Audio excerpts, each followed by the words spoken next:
Assalamualaikum warahmatullahi wabarakatuh dan salam sejahtera. Selamat datang kepada semua pelajar baru ke KMKT bagi sesi 2021-2022. Syabas dan tahniah saya ucapkan. Saya Rizauddin bin Abdul Rashid selaku penyelaras jadual waktu KMKT. Pada hari ini saya akan menjelaskan berkenaan dengan jadual waktu dan kaedah pelaksanaan PDPR bagi semester 1 sesi 2021 dan 2022 ini.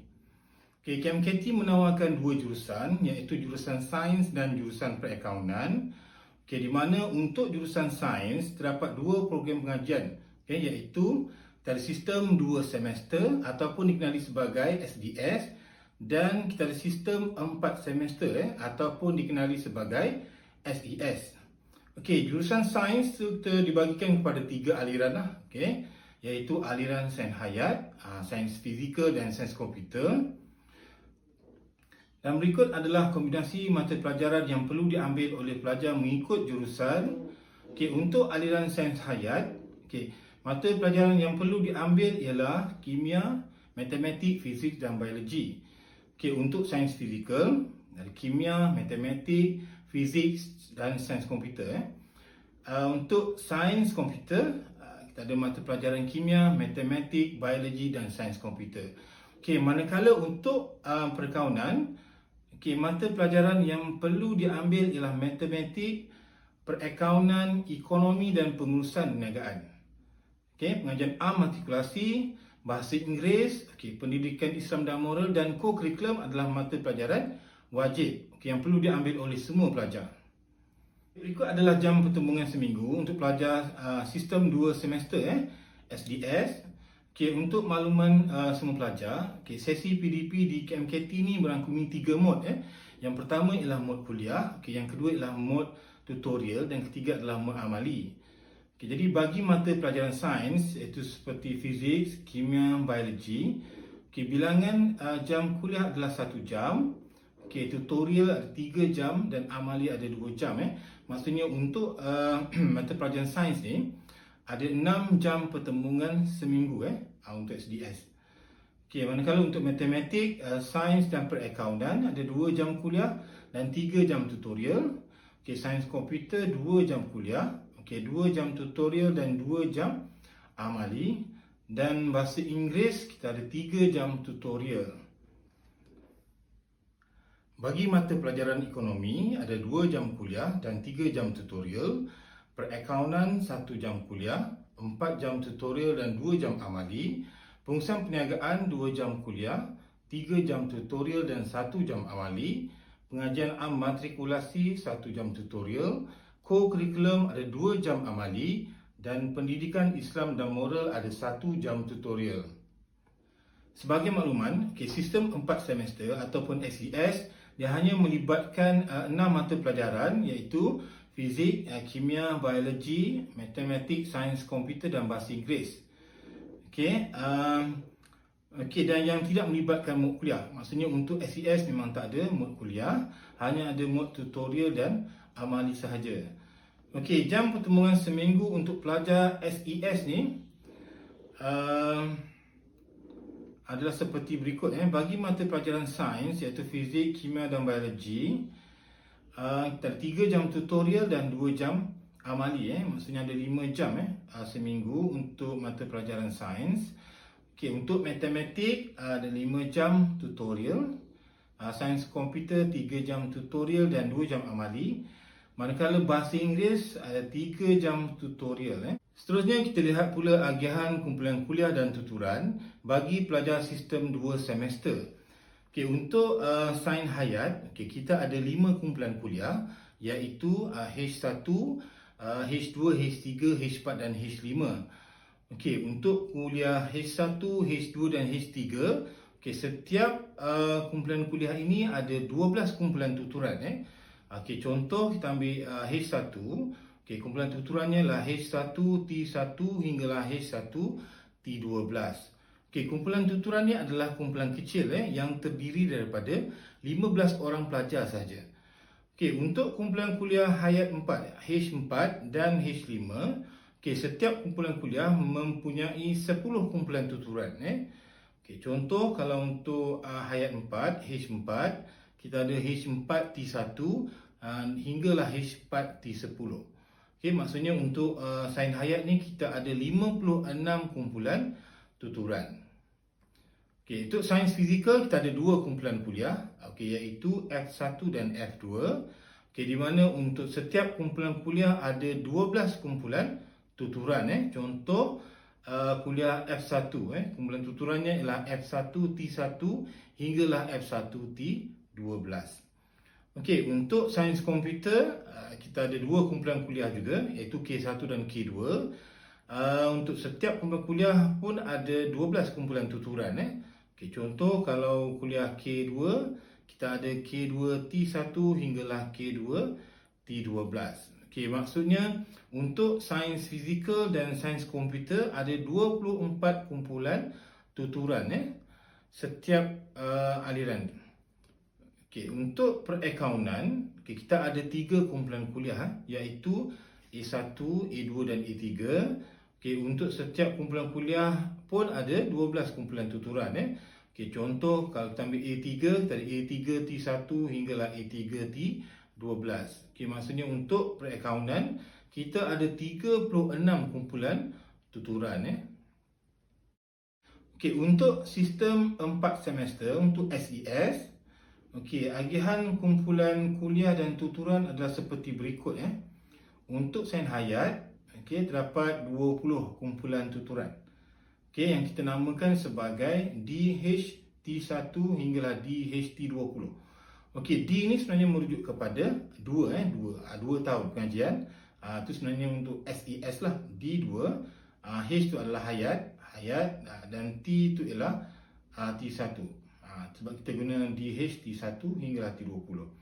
Okey, untuk sains fizikal kita ada 8 kumpulan tuturan, iaitu DFT1 hingga DFT8. Okey, D tu merujuk kepada 2 tahun SES, dan F tu ialah sains fizikal. Okey, T tu ialah kumpulan tuturan, T1 hingga T8. Okey, manakala sains komputer pun kita ada 8 kumpulan tuturan. Okey, nama kumpulan tu ialah DKT1 hinggalah DKT8. Okey, D tu merujuk kepada 2 tahun SES. Okey, K tu ialah sains komputer, T1 tu adalah kumpulan praktikal. Okey, seterusnya kita lihat pula agihan subjek wajib untuk SDS, sistem 2 semester. Okey, subjek wajib yang terlibat ni adalah co-curriculum, pendidikan Islam dan moral dan pengajian matrikulasi.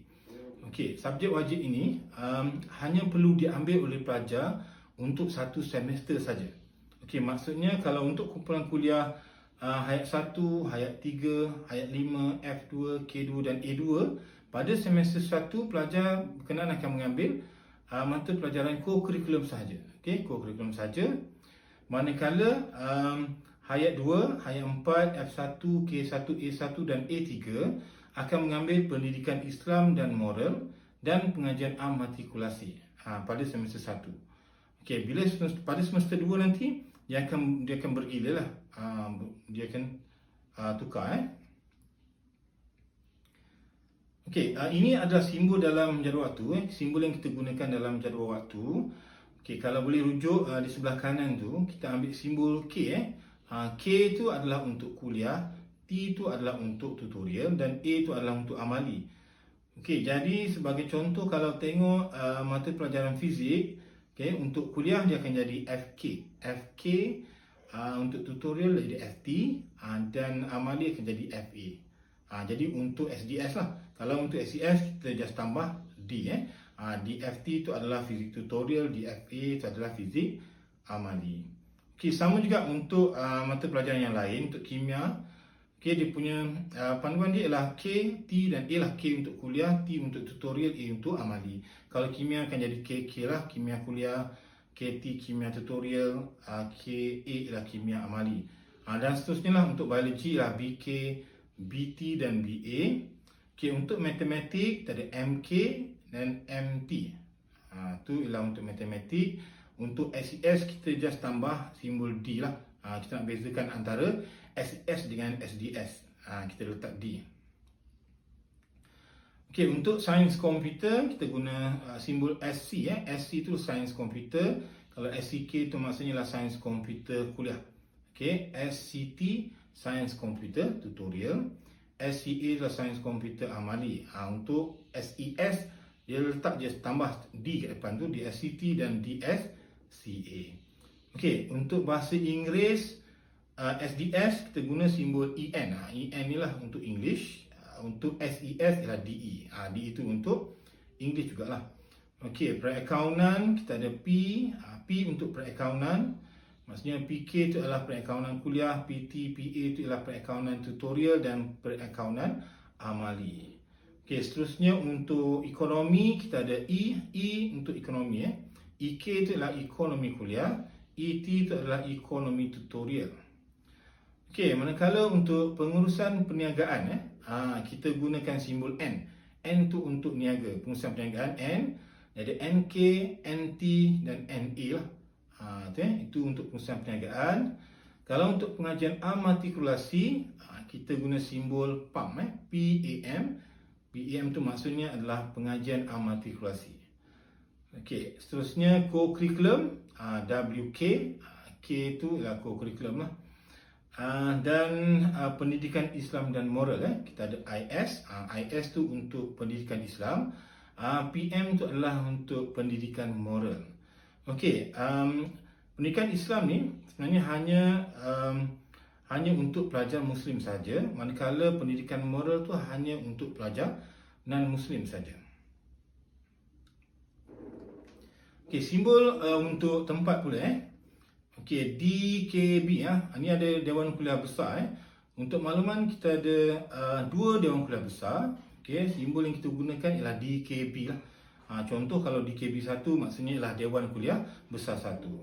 Okey, untuk Dewan Kuliah Kecil, okey, kita ada 4 buah Dewan Kuliah Kecil. Kita guna simbol DKK 1 hingga 4 lah. Contoh kalau DKK 2, Dewan Kuliah Kecil 2. Okey, untuk bilik tuturan, okey, kita guna T T dan simbol dia kita guna T1B. Contohlah T1B.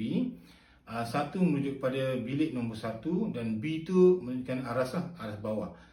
Kalau T21, 2 tu merujuk pada bilik nombor 2 dan 1 tu lah aras 1. Okey, untuk makmal fizik, okey, makmal fizik kita ada 12 makmal fizik. Simbol dia adalah MF. MF1 hinggalah MF12. Okey, makmal kimia kita ada 16. Okey, kita guna simbol MK. MK, contoh MK4 tu maksudnya ialah makmal kimia 4 lah. Okey, and then makmal biologi kita guna MB. Makmal biologi kita ada 12 juga. Kita ada MB1 hinggalah MB12. Okey, makmal komputer kita guna MC. Makmal bahasa kita guna LL, language lab. Dan padang padang ni memang khas untuk mata pelajaran co-curriculum saja. Okay, sekarang saya akan jelaskan maksud untuk nama kumpulan. Kalau kita boleh rujuk, okay, kita ambil contoh kumpulan Hayat 1 T1. Hayat 1 T1. H tu sebenarnya merujuk kepada sains hayat, aliran sains hayat. Ini untuk SDS lah, pelajar SDS. 1 tu merujuk kepada kumpulan kuliah 1 yang kita namakan sebagai kumpulan kuliah H1. Okay, dan T itu merujuk kepada kumpulan tuturan. Kalau T1 maksudnya kumpulan tuturan 1. Kalau T20 adalah kumpulan tuturan 20. Ataupun kita boleh guna nama kumpulan itu sebagai Hayat 1 P1. Hayat 1 P1. Okey, sama P itu merujuk kepada kumpulan praktikum. Okey, sebenarnya kumpulan tuturan dan kumpulan praktikum ni adalah kumpulan yang sama, yang sama. Cuma penggunaan, dari segi penggunaan nama kumpulan tu pada sesi PDP untuk mod tuturan, okey, nama kumpulan kita guna sebagai Hayat 1 T1. Tapi kalau untuk mod amali, kita guna Hayat 1 P1. Okey. Okey, untuk akaun contoh kita ada A2 T4. So A tu merujuk kepada perakaunan. Okey, 2 tu merujuk kepada kumpulan kuliah 2. Okey, kita namakan sebagai A2, kumpulan kuliah A2. Okay, dan T itu merujuk kepada kumpulan tuturan. Kalau T4 maksudnya kumpulan tuturan 4.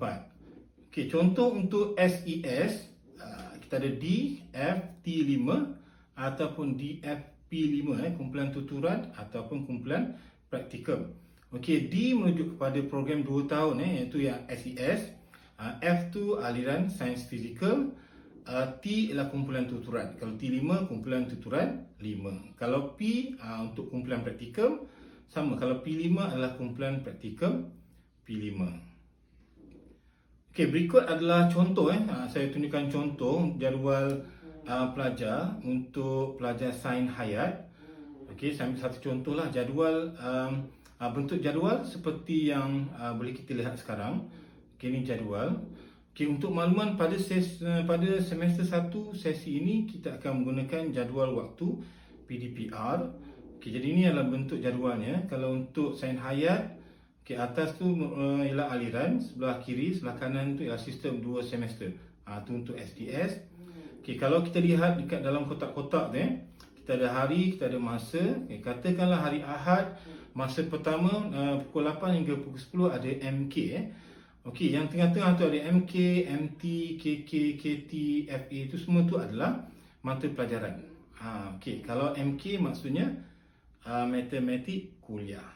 MT lah matematik tutorial. So dalam jadual ini kalau perasan dia tak ada dinyatakan lokasi sebab pada semester 1 ni semuanya secara dalam talian. Maksudnya pelajar berada di rumah. So lokasinya adalah di rumah masing-masing. Okey. Tu untuk subjek pengkhususan ataupun dipanggil subjek teras. Okey, untuk subjek wajib IS, okey, kita ada PAM tu ialah PAM tu, pengajian am matrikulasi, dan WK. Okey, jadi yang ini kita kena merujuk kepada agihan subjek wajib yang saya sebut tadi. Dekat jadual tu pun sebenarnya kita dah letakkan di bahagian bawah tu adalah ada agihan subjek wajib. Jadi boleh rujuk dekat situ. Maksudnya contoh saya ambil hari Khamis untuk SDS pukul 2-3 petang tu ada IS. Ada IS. Jadi kumpulan yang terlibat yang mengambil IS tu ada kelas IS. Okey, contohnya kalau kat sini IS tu lah ayat 2, ayat 4, F1 dan seterusnya. Okey, hanya kumpulan yang terlibat saja akan ikut serta sesi PDP lah untuk IS. Dan IS ni hanya untuk pelajar Muslim. Maksudnya pada waktu ini pelajar non-Muslim tak perlu masuk kelas, tak perlu masuk kelas. Okey, untuk pengajian am matrikulasi ini untuk semua pelajar. Tak kiralah Muslim ataupun non-Muslim. Okey, jadi WK yang bawah tu adalah co-curriculum. So maksudnya kumpulan yang terlibat tu ialah ayat 1, ayat 3 yang saya sebut tadilah. Yang mengambil tutorial, yang mengambil co-curriculum untuk semester 1. Okey, kalau kita tengok pada hari Selasa waktu kelima, dia ada PM PM itu adalah pendidikan moral pendidikan moral. Jadi pada waktu ini hanya pelajar Muslim hanya pelajar non-Muslim saja yang terlibat untuk kelas ini Okey, maksudnya pelajar Muslim tak perlu masuklah. Tak perlu masuk kelas Okey, kita lihat pula contoh. Ini contoh untuk pelajar SES, sistem 4 semester. Okey, aliran sains fizikal. Ini lebih kurang sama macam tadi, cuma untuk SES dia tak ada subjek wajib ataupun mata pelajaran wajib yang melibatkan pengajaran matrikulasi, pendidikan Islam dan moral dan co-curriculum. Subjek wajib yang ada hanyalah bahasa Inggeris. Itu yang mata pelajaran bahasa Inggeris. Okay, sekarang saya ingin tunjukkan bagaimana pelajar mendapatkan jadual waktu. Okay, caranya cukup mudah. Okay, pelajar perlu layari laman web rasmi KMKT, iaitu www.kmkt.matric.edu.my. So, kita akan nampak paparannya seperti yang ditunjukkan.